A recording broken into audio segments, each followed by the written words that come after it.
महाराज बोले, तख्त पे बैठे हुए थे, बोले कपड़ा हटाओ, तो मेरे ऊपर से कपड़ा हटा दिया गया। तो महाराज ने अपना दाहिना पैर, तख्त में बैठे हुए थे, ऐसे पैर लंबा किया जी, कदम बढ़ाए, मन में प्रेम जगा, श्रद्धा बढ़ी, भक्ति बढ़ गई, तो कदम चल गए महाराज की ओर को। भक्ति के दो प्रकार हैं, समझाने के लिए ये ना समझना कि यही दो प्रकार ऐसे होते हैं, ऐसा नहीं है। मतलब मोटे तौर पर दो वर्गों में बांटा जा सकता है। उसी समय महाराज घर में आ गए और दिल्ली से अंदर एक पैर रखते हुए वहीं से चिल्ला के बोले, बच्चे को हमारे पास लेके आओ।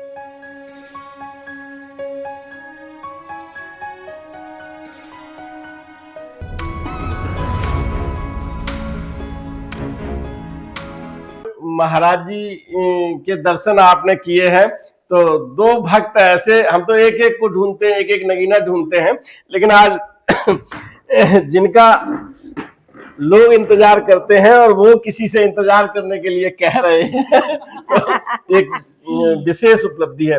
दादा बहुत व्यस्त हैं, मैं हल्द्वानी जाके बात करूंगा, लेकिन चलते चलते मैं केवल एक प्रश्न पूछना चाहता हूं कि महाराज जी ने आप से कैसे दर्शन या संपर्क कैसे हुआ? मुझे पता है, मैं इसलिए मैं आपको नहीं बता रहा, आपके द्वारा मुखार से संक्षिप्त में बता दीजिए, विस्तृत हम बात करेंगे बाद में।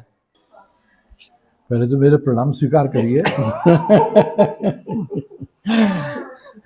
देखो, महाराज जी के संदर्भ में, महाराज जी के प्रेमी और भक्तों की जब हम चर्चा करें तो एक बात समझ लेने जैसी है कि भक्ति दो तरीके से समझी जा सकती है।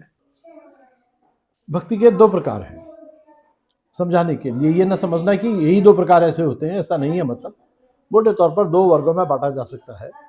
एक बिल्ली और बिल्ली के बच्चे का संबंध, एक बंदर और बंदर के बच्चे का संबंध। क्या संबंध है दोनों का? बिल्ली का ताजा पैदा हुआ बच्चा कोमल, और बिल्ली उस जबड़े में, उन दांतों के बीच में उसको दबा के इधर से उधर ले जाती है, जिससे चूहे का काम तमाम एक बार में कर देती है जी। उसी से उस कोमलता से अपने बच्चे को ले जाती है। और बंदर का बच्चा पैदा होती है, अपनी माँ से चिपक जाता है, और बंदरिया छलांग लगाती है, बच्चा कभी नहीं गिरता। हाँ। तो एक भक्त ऐसे होते हैं कि जो कस के पकड़ लेते हैं अपने भगवान को, यानी अपनी माँ को, और एक ऐसे भी होते हैं कि जिनको माँ पकड़ के ले जाती है। तो मैं उसमें से उस श्रेणी का हूँ। मैं उन लोगों का पुरुषार्थ मानता हूँ कि उन्होंने कुछ किया महाराज तक पहुंचने के लिए, कदम बढ़ाए, मन में प्रेम जगा, श्रद्धा बढ़ी, भक्ति बढ़ गई, तो कदम चल गए महाराज की ओर को। अरे हम तो कहीं नहीं चले, हम तो ले जाए गए, कोई तुलना ही नहीं जी। आप सबसे, और खास तौर से महाराज के भक्तों का वर्ग, जो महाराज के देह छोड़ने के बाद, विदेह होने के बाद जो बहुत बड़ी संख्या है, वो संख्या दिनों दिन घट रही है, जिनको महाराज अपनी देह में उपलब्ध थे। दादा एक शब्द कहा आपने कि हम ले जाए गए, तो जरा हम चाहेंगे कि हम थोड़ा कम समझ में आया कि कैसे ले जाए गए। मेरा जब जन्म हो रहा था, 75 साल पुरानी बात है, सन 50 की बात कह रहा हूं मैं, तो मेरे जन्म के समय में मेरी माँ ने जो तथाकथित मुझको जन्म दिया, वो लगभग एक व्रत प्रयास शरीर था। उसमें जीवन के लक्षण नहीं के बराबर थे, सिर्फ सांस चल रही थी, सिर्फ दिल की धड़कनें चल रही थी। तो जन्म के समय में मेरे शरीर लगभग निष्प्राण था, कोई उसमें हरकत नहीं थी, सांसें चल रही थी और बस दिल की धड़कन थी। ये मानकर कि मैं बचूंगा नहीं, मेरे को एक कपड़े में लपेट के किनारे में रख दिया गया था। प्रतीक्षा कर रही थी कि आखिरी सांसें हो, आखिरी धड़कन हो, और फिर इसकी आगे की यात्रा शुरू हो। उसी समय महाराज घर में आ गए और दिल्ली से अंदर एक पैर रखते हुए वहीं से चिल्ला के बोले, बच्चे को हमारे पास लेके आओ। उनकी बात सबने सुनी होगी, लेकिन उनकी बात मानी किसी ने नहीं। एक मरते हुए बच्चे को कौन ले जाता उनके पास? और फिर वो आके अपने तख्त में बैठ गए। हमारे घर में उनके लिए तख्त हमेशा तैयार रहता था, क्योंकि आते जाते रहते थे। उसमें बैठते हुए बोले, सुनते नहीं हो? हमने कही बच्चे को हमारे पास लाओ, फिर भी नहीं सुना। तीसरी बार जब महाराज चिल्ला के बोलते थे, तो अम्मा आप तो जानते हो कैसे जोर के चिल्लाते थे, वैसे ही जोर के चिल्ला के बोले, हमने कही कि बच्चे को हमारे पास लेके आओ।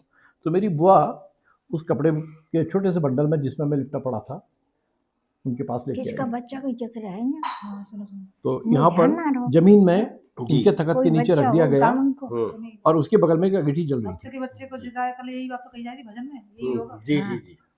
भजन में नहीं सुना था? हम्म, महाराज बोले तख्त पे बैठे हुए थे, बोले कपड़ा हटाओ, तो मेरे ऊपर से कपड़ा हटा दिया गया। तो महाराज ने अपना दाहिना पैर, तख्त में बैठे हुए थे, ऐसे पैर लंबा किया और अपने दाहिने पैर के अंगूठे से मेरे होठों को टच किया। टच ही नहीं किया, उसको ऐसे ऐसे हिलाते रहे ये होठों को, और गाँव मैं के उसको एक चूसने बच्चा की लगा। कोई बात है। जब चूसने लगा तो उसकी आवाज आई, तो घर वालों ने कहा कुछ हो रहा है। सबका ध्यान गया, मैं चूस रहा था उसको। तो महाराज झुके और अपनी गोद में ले लिया। गोद में लेकर मेरा सिर सहलाते हुए बोले, हमारा बेटा है निमी, ये हमारा बेटा है निमी, निमी। डॉक्टर बन के सेवा करेगा। क्या बात है।